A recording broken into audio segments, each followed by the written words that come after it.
Hello guys, तो कैसे हैं आप सबका स्वागत है एक बार फिर से प्लांट ऑफ एजुकेशन वीर में। तो दोस्तों, जैसा कि आप सबको पता है कि बोर्ड एग्जाम 16 फरवरी से चालू है। कई लोगों का जो प्रिपरेशन है वो नहीं हो पाया है। ऐसे में दोस्तों हम लेकर आए हैं कक्षा 12 की भूगोल की पार्ट 1, जिसका नाम है मानव भूगोल प्रकृति एवं विषय क्षेत्र। तो दोस्तों हम इसको ऐसे शॉर्ट फॉर्म में समझेंगे जिससे हमें समझ में आ जाए, और अगर हम एक बार समझ लेते हैं तो एग्जाम में हम उसे किसी भी प्रकार लिख सकते हैं दोस्तों।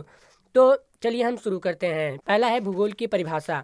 भूगोल की परिभाषा में आता है प्रकृति का वर्णन, यानी प्रकृति का वर्णन मतलब भौतिक वस्तुएं। और भौतिक वस्तुएं क्या हैं? वे हैं सागर, समुद्र, पेड़ पौधे, मानव।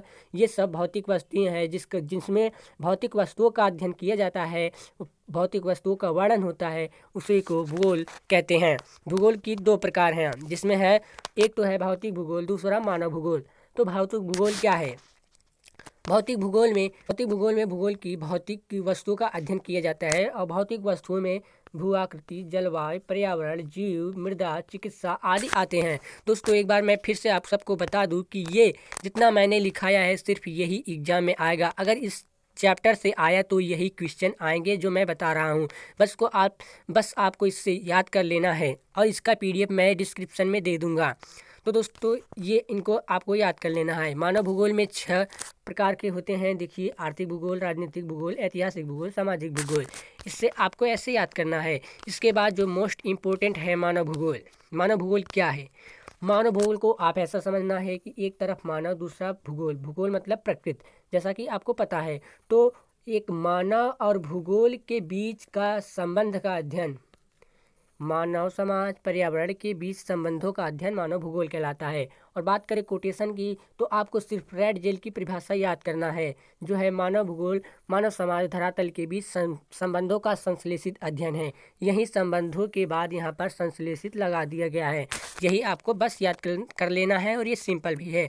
इसके बाद मानव भूगोल की 3 प्रमुख विचारधारा आती हैं। ये बहुत ही इम्पोर्टेंट है दोस्तों, और बहुत सरल भी है। अगर इसे याद कर लेते हैं तो आपको 100% अगर इस चैप्टर से आया तो ये पक्का ही पूछेगा। तो चलिए देखते हैं। तो पहला है पर्यावरणीय निश्चयवाद। दोस्तों इसमें देखिए क्या होता है। इसमें आदिम समाज के जो लोग थे वो सब प्रकृति की शक्तियों से बहुत डरते थे। उन्हें प्रकृति के संसाधनों का ज्ञान नहीं था, और उनका प्रयोग भी नहीं कर पाते थे। इसलिए वो पर्यावरण के अनुसार अपना भरण पोषण करते थे तथा प्रकृति के आदेशों का पालन करते हैं। तो आपको सिर्फ एक पॉइंट ये याद करना है कि प्रकृति की शक्तियाँ प्रबल होती हैं इसमें, और प्रकृति मानव पर हावी होता है। और इसके बाद याद करना है मानव प्रकृति के आदेशों का पालन करता है। बस दोस्तों एक इम्पोर्टेंट चीज़ और आपको याद करना है, इस अवधारणा को रेड जेल ने दिया था। ठीक, तो इसके बाद चलते हैं हम दूसरा है संभववाद। बस ये इसका उल्टा है। क्या है? उल्टा है एकदम। इसमें प्रकृति, जो पर्यावरण निश्चयवाद था, इसमें प्रकृति की शक्तियाँ प्रबल थी, लेकिन संभववाद में मानव की शक्तियाँ प्रबल होती हैं। और इसमें मानव प्रकृति के संसाधनों का ज्ञान हो जाता है, और उसका उपयोग करके नई नई चीज़ें बनाने लगता है। जैसे उसे मिट्टी का ज्ञान हो जाता है, जिससे वह ईंटें बनाता है, ईंट से घर बनाता है, घर से इमारत बना देता है, बिल्डिंग बना देता है।